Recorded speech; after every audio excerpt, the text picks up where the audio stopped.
Jadi suatu kesaksian kecil di mana kenapa bisa Tuhan berkati keluarga kami. Ketika tahun 2005, tepatnya tanggal 21 Agustus, saya menikah. Jadi anak saya belum ada menikah. Tanggal 21 Agustus tahun 2005. Di dalam undangan pernikahan kami, saya tuliskan ayat Alkitab yang menjadi iman saya tentang Mazmur 23 asing. Apa itu? Tuhan adalah.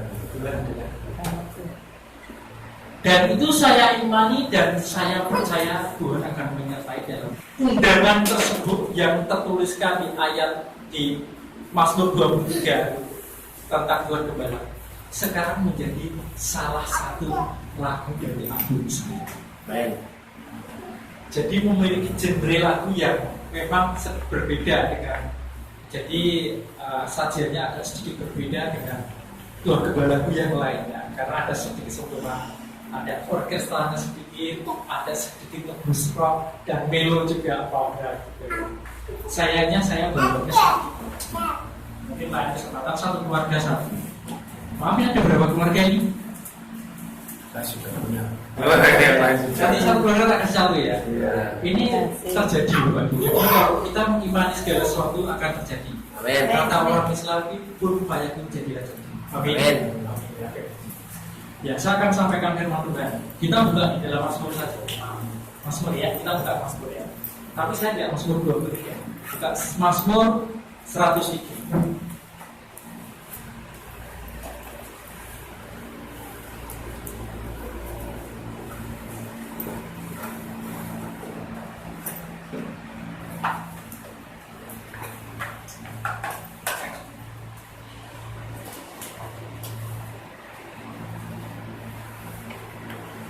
Oke, Mazmur 103 ayat yang pertama sampai ayat yang ke-5. Ya, cukup 5 ayat saja. Kalau sudah menemukan, katakan amin. Amin. Haleluya. Ya, saya akan bacakan Bapak Ibu dan semuanya menyimaknya dengan baik-baik. Demikian firman Tuhan. Pujilah Tuhan, hai jiwaku, dari kau. Pujilah Tuhan, hai jiwaku. Pujilah namanya yang kudus, hai segenap batin. Pujilah Tuhan, hai jiwaku, dan janganlah melupakan segala kebaikannya. Dia yang mengampuni segala kesalahanmu, yang menyembuhkan segala penyakitmu. Dia yang menebus hidupmu dari lubang kubur, yang memahkotai engkau dengan kasih setia dan rahmat. Dia yang memuaskan hasratmu dengan kebaikan, sehingga masa mudamu menjadi baru seperti pada burung raja wali. Amin. Bapak Ibu yang dikasihi oleh Tuhan, ya. Kalau berbicara tentang puji-pujian, ya, berkata tentang masalah puji-pujian, kata-kata puji-pujian itu seharusnya yang perlu digarisbawahi sangat penting sekali adalah sebuah totalitas hidup kita, ya, perlu kita taruhkan terdepan. Ya. Bagian yang pertama, pujilah Tuhan, hai jiwaku, pujilah namanya yang kudus, hai segenap batin. Ya. Ada 2 hal berkat firman Tuhan katakan diharapkan jiwa kita ini memuji Tuhan, ya, jiwaku memuji Tuhan, lalu apa dengan segenap hati. Ya, kalau di sini dikatakan dalam bahasa Inggrisnya inmost being. Kalau berbicara tentang hati itu kedalamannya, batinnya. Kalau itu berbicara batinnya, hati yang terdalam itu termasuk berbicara tentang hati nuraninya yang paling terdalam. Itu tidak boleh bohong. Memuji Tuhan itu tidak boleh yang namanya pura-pura. Memuji Tuhan itu totalitas, ya, totalitas. Jadi dari seluruh jiwa. Kalau berbicara jiwa, itu bagian pribadi kita yang penting. Kalau aspek hidup kita sebagai orang percaya, tubuh jiwa. Ada satu pribadi yang penting, ada bagian jiwa kita ini memang memuliakan roh, memuliakan Tuhan. Apalagi kalau kita menyembah dengan roh dan kebenaran. Ternyata ada, ya. Yaitu bahwa ternyata memang batin kita, jiwa kita ini memang harus betul-betul totalitas. Diupayakan untuk kita memuji Tuhan. Ya, sampai sedalam-dalamnya batin kita memuji Tuhan. Ya. Kenapa seringkali puji-pujian belum ada firman, lalu belum ada apa-apa, dengan puji-pujian terjadi kegelapan, keadaan kebangunan roh, terjadi mujizat, belum ada apa-apa, tidak berubah. Kayak seperti saya khotbah di sini ngapain gitu. Tapi ketika dengan puji-pujian ada jawaban, yang sakit disembuhkan, dan yang punya persoalan rasa dikuatkan yang awalnya lemah. Karena puji-pujian itu harusnya totalitas. Kalau berbicara tentang masalah jiwa dan batin, dan itu yang harus memuliakan Tuhan, meninggikan Tuhan, yaitu totalitas memuji Tuhan. Amin. Amin. Jadi puji-pujian begitu. Ya, memang harus bahwa orang percaya kita harus memuji Tuhan dengan sebuah totalitas dalam hidup kita. Orang percaya kalau kita memuji Tuhan, ya, itu penting sekali. Ternyata puji-pujian itu masuk dalam bagian pembukaan yang terbaik dalam sebuah ibadah, dalam sebuah liturgi. Kalau dimulai dengan sebuah pujian, rasanya enak. Dalam acara-acara apapun ternyata kalau ada lagu yang lebih enak. Ya, sebenarnya itu kadang sering kali banyak orang yang tidak memahami hal itu.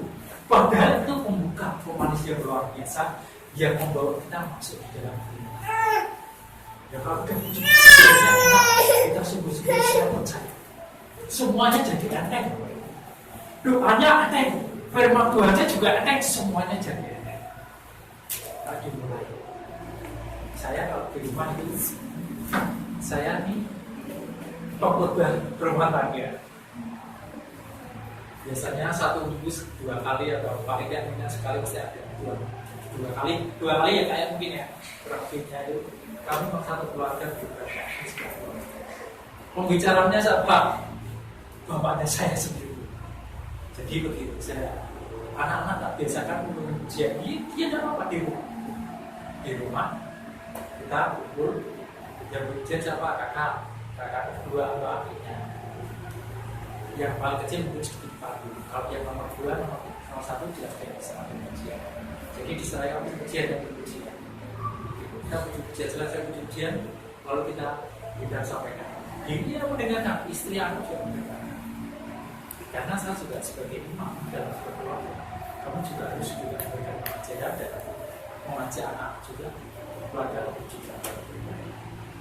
Jadi memang kita ibadah ujian tidak terbatas di dalam sebuah ruang sebuah ujian, tapi juga dalam rumah tangga kita. Jadi memang kita jangan termancing dengan bapak juga, ibu juga tidak apa-apa. Mendorong bapaknya juga macam. Tidak bisa ada firman dibaca saja, gantian dibaca, tidak apa-apa. Tidak ada yang dijelaskan, artinya menyampaikan dalam hati, menerjemahkan. Penting artinya ya. Jadi perlu dibaca saja, tidak apa-apa. Sudah untuk kita berdoa sama-sama bisa bersama dua. Ya, ini yang pertama. Jadi puji-pujian penting sekali. Ya, puji-pujian penting dalam hidup kita, apalagi kita beribadah, kita menyembah Tuhan dalam sebuah hidup. Yang pertama.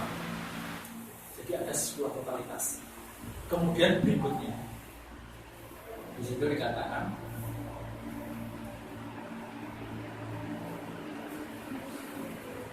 ayat yang kedua, pujilah Tuhan, hai jiwaku. Masih ditekankan lagi ya, ulang yang kedua, Dan janganlah lupakan segala kebaikan.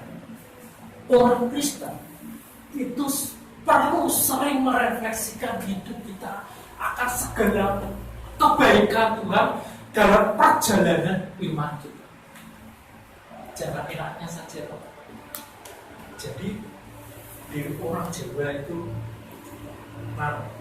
suruh ngajari metani hidup kita. Ya. Jadi kalau kita sebagai orang percaya, kita tuh perlu merefleksi terus akan segala kebaikan Tuhan. Itu menjadi ukuran gimana kalau di tahun kemarin Tuhan tolong. Saya yakin di tahun ini Tuhan tolong. Kalau di bulan kemarin ketika saya mengalami kesulitan, Tuhan bangkitkan kembali. Di minggu ini Tuhan mau mengerjakan, amin. Jadi refleksi kita jangan sampai itu tertinggalkan atau tertutup atau dikuburkan dalam hidup kita. Refleksi tentang apa? Tentang kebaikan Tuhan.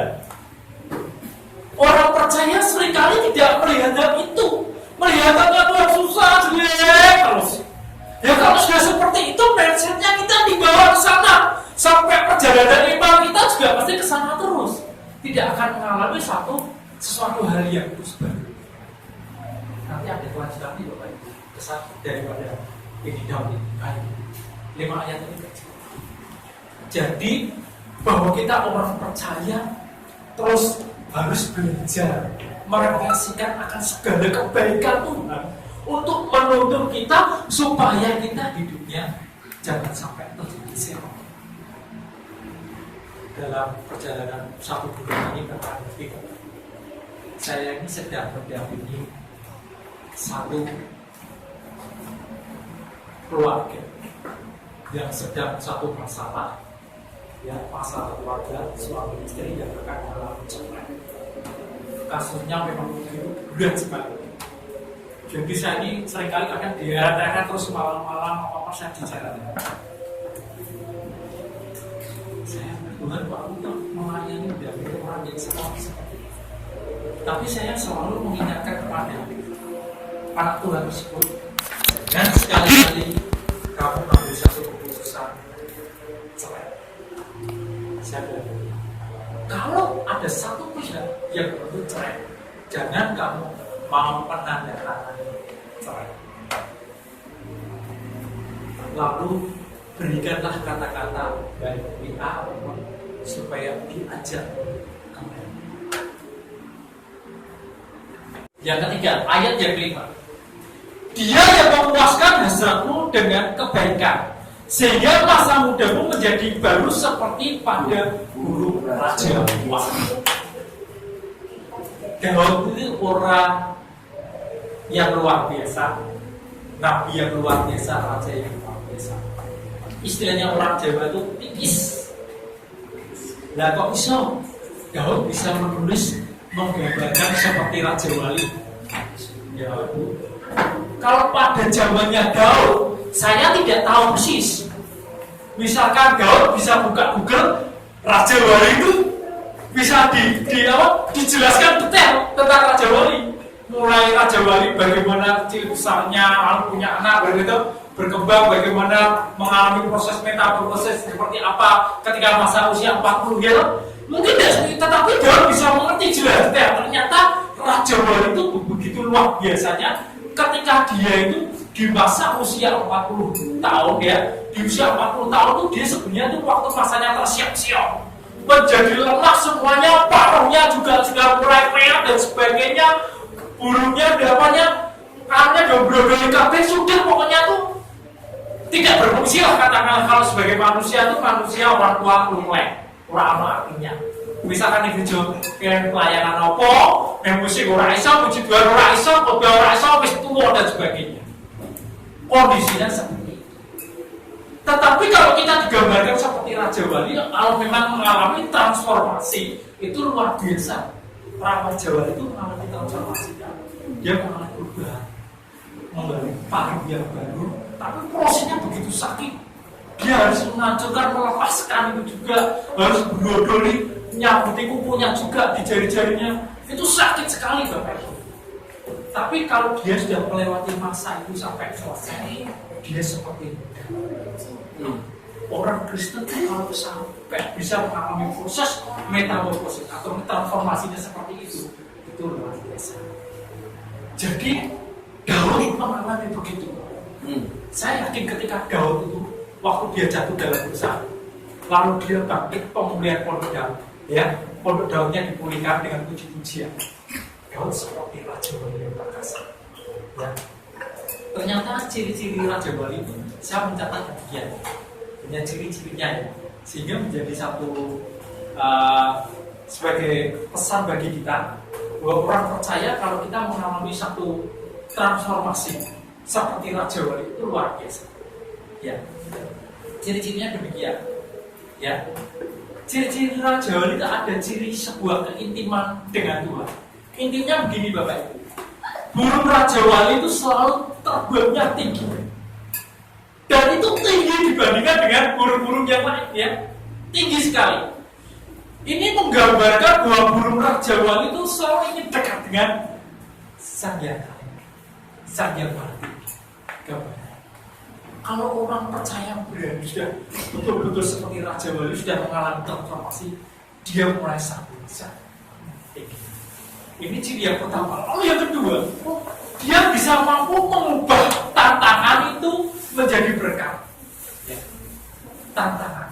Kalau Raja Wali itu dia tidak terbang mengikuti arus anginnya ngalar itu dia.